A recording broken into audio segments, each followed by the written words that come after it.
Arti mandi menurut istilah syar'i adalah menggunakan air ke seluruh badan dengan cara-cara khusus seperti yang diajarkan oleh Nabi sallallahu alaihi wasallam.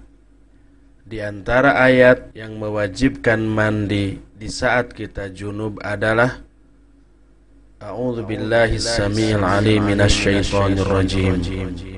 Wa in kuntum junuban fattahharu. Dan apabila kamu junub maka bersucilah.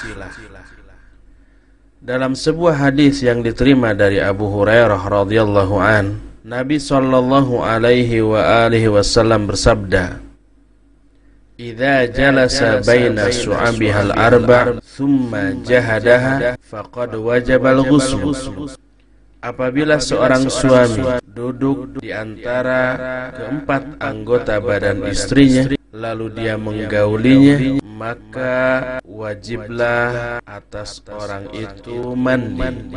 Jadi bila seseorang meratakan air ke seluruh tubuhnya, dimulai dari ujung rambut sampai ujung kaki, tanpa ada satu bagian tubuh pun yang terlewat, maka orang itu sudah dianggap mandi dan dianggap suci dari junubnya, bagaimanapun cara dia meratakan air ke seluruh tubuhnya tersebut.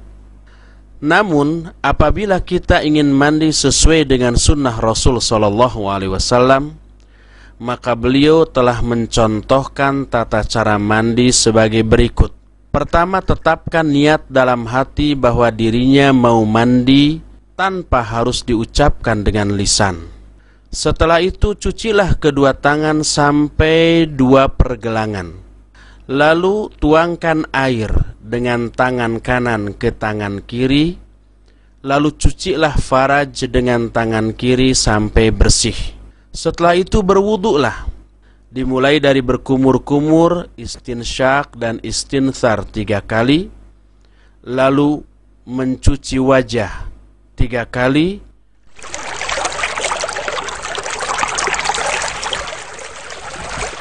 Kemudian mencuci tangan kanan sampai sikut 3 kali. Lalu tangan kiri sampai sikut 3 kali. Kemudian mengusap rambut dan kepalanya serta kedua daun telinga hanya 1 kali. Sampai di sini kita tidak melanjutkan kepada mencuci kedua kaki, karena kedua kaki diakhirkan seusai mandi. Kemudian basahi tangan kita, kemudian masukkan jari-jari tangan ke pangkal rambut serta membasahi rambut sampai merata. Setelah itu guyurkan air ke atas kepala 3 kali guyuran. Kemudian ratakanlah air ke seluruh tubuh.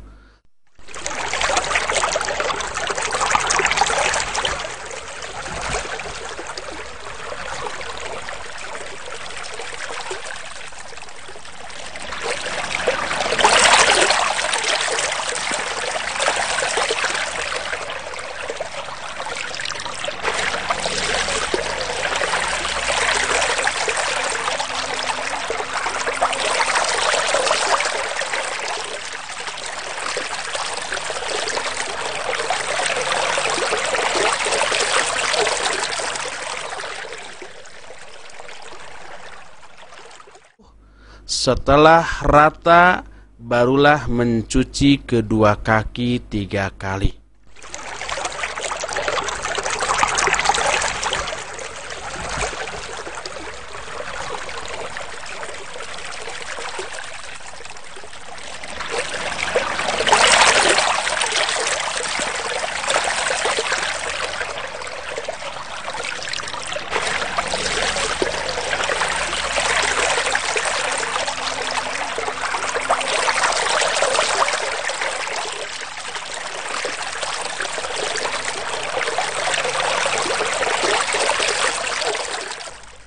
Dibolehkan memakai sabun atau wangi-wangian di tengah-tengah guyuran air ke badan. Setelah mandi, Dianjurkan bagi para wanita untuk menggunakan kain yang telah diberi minyak wangi, lalu diusapkan ke bekas darah yang ada pada kemaluannya hingga hilang baunya, meskipun wanita itu sedang berkabung ditinggal kematian suaminya. Tata cara mandi tersebut didasarkan pada sebuah hadis dari Aisyah radhiyallahu anha. Kata Aisyah, kana Rasulullah sallallahu alaihi wa alihi wasallam idza ightasala minal janabati yabda'u fayaghsilu yadayhi thumma yufrighu bi yaminihi ala shimalihi fayaghsilu farjahu thumma yatawaddau thumma ya'khudhul ma'a fayudkhilu asabi'ahu fi usuli sya'r thumma hafana ala ra'sihi thalatha hafanat thumma afadha ala sa'iri jasadih thumma ghasala rijlaihi, muttafaqun alaih. Kata Aisyah, adalah Rasul sallallahu alaihi wasallam apabila beliau mandi dari janabat, beliau memulai dengan mencuci kedua tangannya. Kemudian beliau menuangkan air dengan tangan kanan ke arah tangan kiri dan mencuci farajnya dengan tangan kirinya. Kemudian beliau berwudu. Kemudian beliau mengambil air lalu memasukkan jari-jari tangan ke pangkal rambut. Kemudian beliau mengguyurkan air ke atas kepalanya 3 kali guyuran. Kemudian beliau meratakan air ke seluruh jasadnya. Setelah itu beliau mencuci kedua kakinya.